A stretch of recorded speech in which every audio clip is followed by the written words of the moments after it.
Narito ang isang kwento tungkol sa buhay na puno ng mga pagsubok, pag-asa at pagbabago. Ang kwento ni Elena. Si Elena ay isang simpleng dalaga na nakatira sa isang maliit na bayan. Lumaki siya sa mahirap na kalagayan, ngunit sa kabila ng lahat, laging nakangiti si Elena. Siya ay kilala sa kanilang barangay, hindi lamang dahil sa kanyang kagandahan, kundi dahil sa mabuting puso at pagnanais na makatulong sa iba.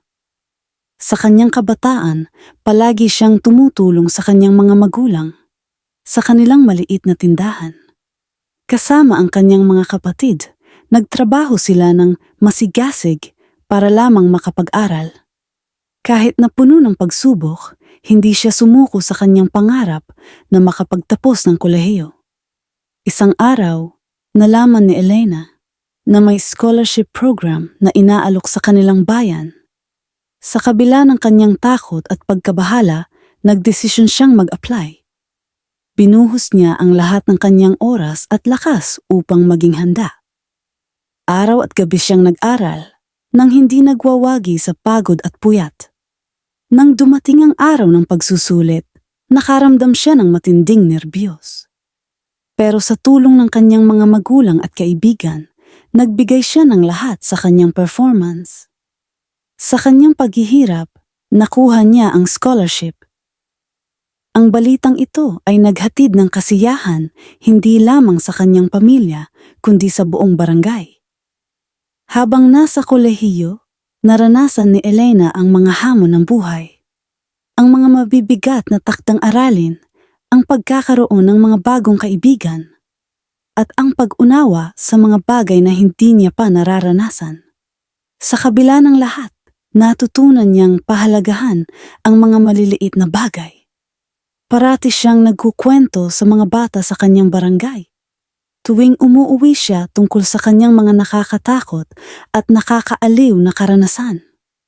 Ngunit, hindi lang ang magandang bahagi ng buhay ang naranasan ni Elena.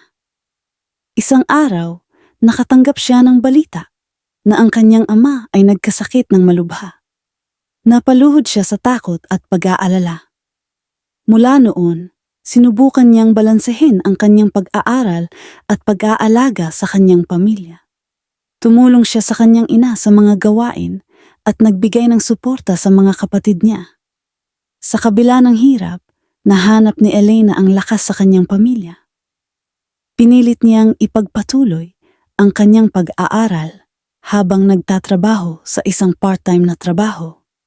Naging inspirasyon siya sa kanyang mga kaklase. Isang tanda na kahit gaano pa kahirap ang buhay, may pag-asa pa rin. Pagkalipas ng ilang taon, nagtapos siya ng kolehiyo at nakakuha ng magandang trabaho sa isang kumpanya. Ang kanyang mga magulang ay labis na nagalak at sa kanilang mga mata, nakikita ang bunga ng lahat ng sakripisyo. Mula noon, si Elena ay naging tagapagsalita para sa mga kabataan sa kanilang bayan upang hikayatin silang mangarap at huwag mawalan ng pag-asa kahit sa gitna ng mga pagsubok.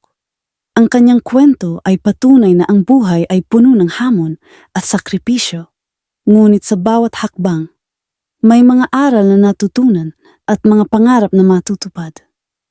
Sa kabila ng lahat, laging may liwanag sa dulo ng madilim na daan, basta't may pananampalataya at determinasyon.